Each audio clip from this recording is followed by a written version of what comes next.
হাজি মামু, হ্যাঁ ঝড় পানির দিনে কোনটা আসছো? আরে ইলা মিত্র তে আসছি। একটা ইলা মিত্র নামে বেটি ছেলে ছিল, খুব দুর্দান্ত সাংঘাতিক বেটি ছেলে ছিল রে বাপরে। মেলায় যে লোকজন জি মামু এরা কোথা থেকে আসছে? আরে আজকে তো কম হারাইছে বিভিন্ন জায়গা হনে। আচ্ছা, কোন থেকে? কেউ এসছে রোহনপুর হনে, হ্যাঁ। কেউ এসছে ভোলাহাট হনে, হ্যাঁ। যেমন হারাইছি কাকন থেকে, হ্যাঁ। আরেক ভাই এসছে রাজশাহী থেকে, কঠিন আর ব্যাপার কেউ জি। এসছে নহটা থেকে। তো তোমার দেখা হয়ে গেল কইছো? হ্যাঁ হ্যাঁ, দেখা হ্যাঁ আলো। মামু চলো তো, কি দেখলে ওরা? থাম।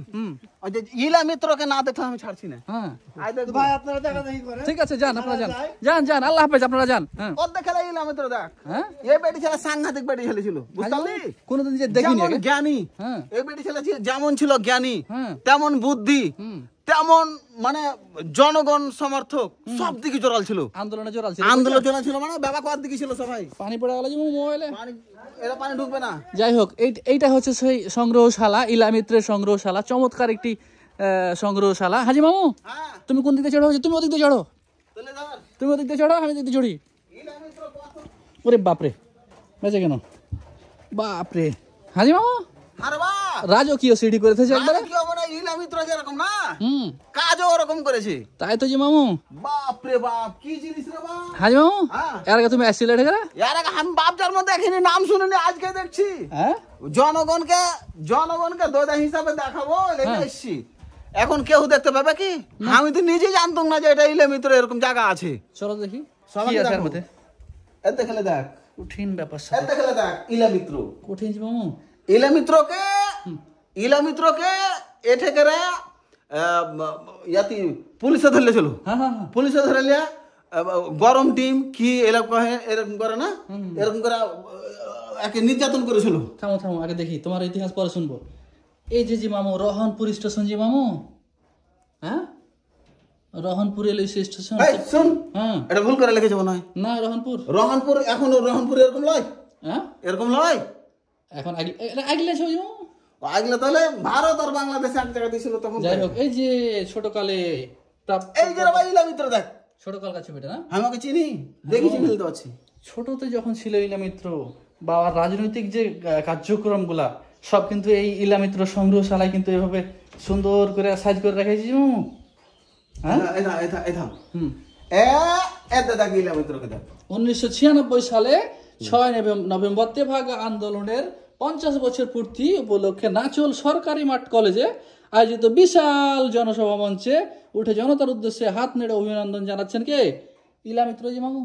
এটা ইলা মিত্র দেখে চিনতে পারছিস না? ইলা মিত্রের বেটা ওইটা। শোন, ইলা মিত্রের বেটা এখন কলকাতাতে রানিং এমপি। এখনকার রানিং এমপি কই? রানিং এমপি না, আগে হয়তো ছিল মনে হয়। এখনো এমপি আছে। ইলা মিত্রর যেহেতু মারা গেছে, ওর ছেলেপিলাও বয়স হয়ে যাওয়ার কথা। না এমপি এখন এমপি। নিচে সুদ্ধা, নিচে যে রুমগুলো আছে এগুলো তো ফের সংগ্রহশালা আছে। ভাই আসসালামু আলাইকুম। ভাই ভাই একটু কথা বলবো আপনার সঙ্গে, আসেন।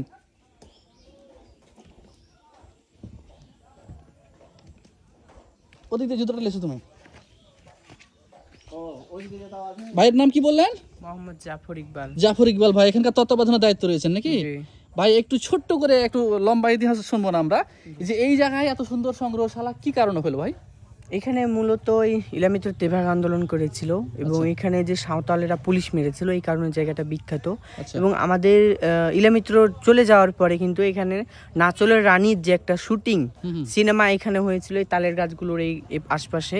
তখন থেকে কিন্তু মানুষজন কিন্তু বেশি ছড়িয়ে গেল, জানতে আসলেন যে ইলা মিত্র, যখন জানতে পারলেন যে ইলা মিত্র এই জিনিস করেছিলেন, তেভাগা আন্দোলন করেছিলেন, দূর দূরান্ত থেকে লোকজন আসতেন এই মন্দিরটা দেখতে। তারপরে হতাশা হয়ে যেতেন, ঘুরে যেতেন। তারপরে আমাদের নাচলের রিওনা স্যার উদ্যোগ নিলেন, আমাদের জেলা প্রশাসক স্যার, তারপরে এই ইলা মিত্র সংগ্রহশালাটা তৈরি করেছেন যেন দেখতে পারেন জিনিসটা। বুঝতে পেরেছি। তার মানে এই সংগ্রহশালাটা, ওখানে একটা প্রথমে মন্দির ছিল, ওই মন্দিরে কিন্তু হতো, আন্দোলন হতো ওই সময়, তাই না? ঠিক আছে, আল্লাহ হাফেজ।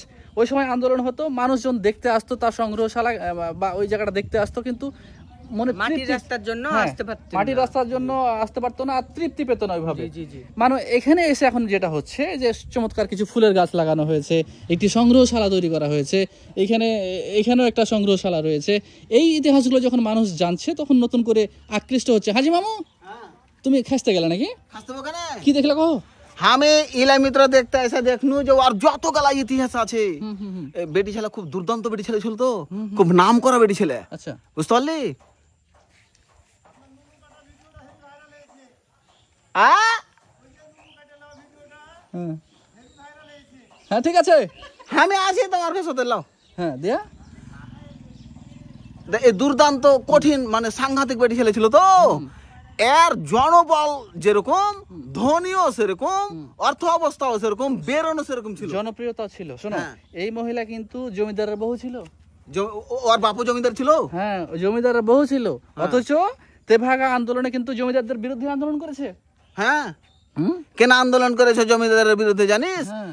আগের জমিদাররা কিরকম ছিল আর প্রজারা যারা খাটতক না ওরা মেরে দিত ওরকে ভালো করে বেতন দিত না ভালো করে খাওয়া দাওয়া দিত না এই বেটি ছেলে খুব মানে খুব সহিংসলতা খুব মানে জনদরদি ছিল ওকে দেখা ময়া লাগতো তখন ওর দিক থেকে জমিদারের বিপক্ষে কার্য করতো গরিব প্রজার দিক থেকে হ্যাঁ তো এই ছিল মোটামুটি আমার সংক্ষিপ্ত ইতিহাস নাকি বুঝছো ওই লাগে একে নিকরা মানে আর স্মৃতিটা ধরে রেখেছে এলাকার মানুষ তো ঠিক আছে এই তেভাগা আন্দোলনের নেত্রী কি ইলামিত্র ইলামিত্রর এই ধরনের তার সংগ্রহশালাটি আপনার কেমন লাগলো একটু কমেন্ট করে জানাবেন আর আপনারা যদি আসতে চান অবশ্যই আমাদের এখানে আপনারা আসতে পারবেন ভালো থাকবেন সবাই আজকের মতো এখানে বিদায় নিচ্ছি আল্লাহ হাফেজ